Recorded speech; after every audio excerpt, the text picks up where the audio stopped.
Okay? Okay. Go.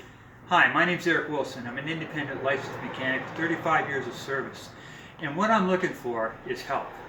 You see, I work for dealers, and I work for a lot of dealers. And one of the main things they need on a day-to-day basis is ANVIC inspections. Now, an ANVIC inspection is a very simple, straightforward inspection. And what I want to show you in the next 4 or 5 minutes here is how to do an ANVIC inspection, because I'm looking for people that can help me to do the ANVIC inspection, fill out the paperwork, and then I'll come along behind you, make sure it's right, and sign off. So, watch this video. Let me know if you're open to helping. Thank you. Pause.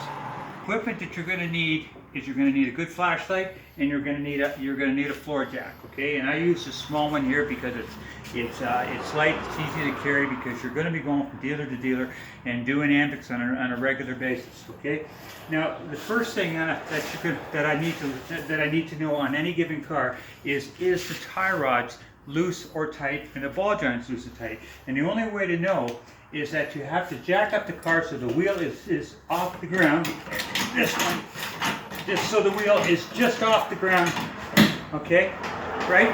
And then you're gonna try side to side like this. And if there's any play in the outer tie rod, I need you to record it. I need you to go top to bottom to see if there's any play in the upper tie rod. Then I need you to check the brake hose and just make sure that there's no weakness or crack in the brake hose, and that's a visual, okay? I need you to check the struts to see whether there's any leakage in it or the spring is broken.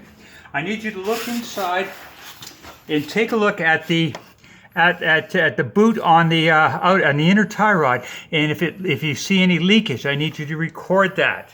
Pause.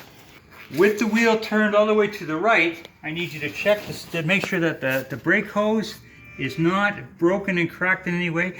I need you to check the inner and outer CV joint and make sure that they're not broken as well. I need you to do a visual under the car and see if there's any major oil leaks. On this car there is, and I know because it's mine, but I just need you to record if there's a major oil leak. I need you to record it. If it's just sweating, I'm not worried, but it's mainly I'm concerned about oil that's leaking on the exhaust as being a fire hazard. I need you also to check to see the sway bar links. Now, if you notice on this one, sway bar links are already cut, okay? And that's because this is my vehicle. I cut them off because there was a problem. So, that being said, I need you to check to make sure the sway bar links are intact and record if they're not. Pause.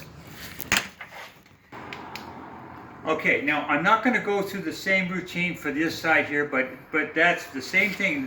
What you did on the right side, we need to do on the left side. But in addition to that, I also need you to look inside and see how thick the brake pads are.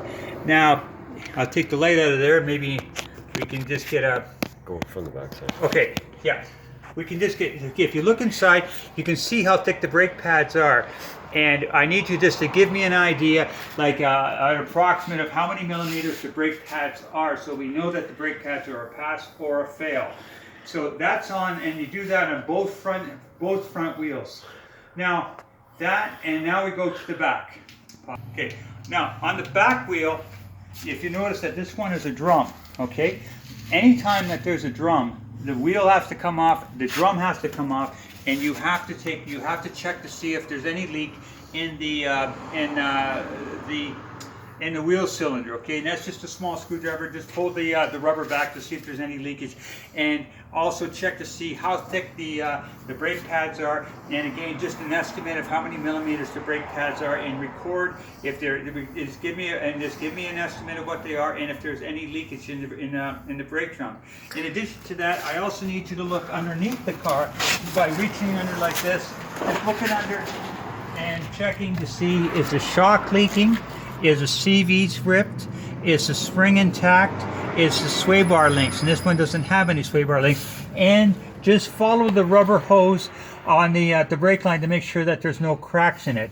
And I need you to do that on both sides, right and left, on the rear. Pause. Now, inside, I need you, check the horn.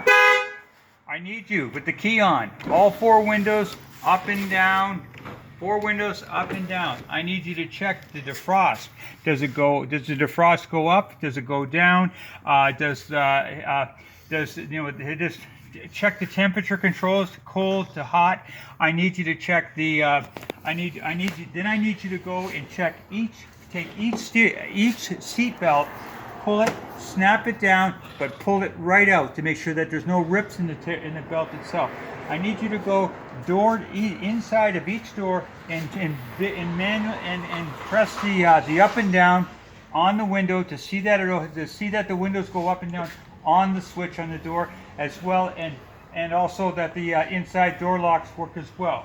I need you to check the power mirrors, like to make sure that the power mirrors work, the wipers, the washers, the rear wiper, the rear washer as well, and go through door by door by door, and each seat belt, just click it, pull it tight, or just like pull it out to make sure there's no rips in it, and if there is any rips in it, any rips in the belt, to record it.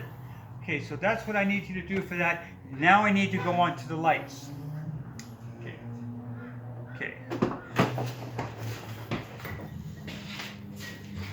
Okay. The way that, are we still recording? Yep. Okay.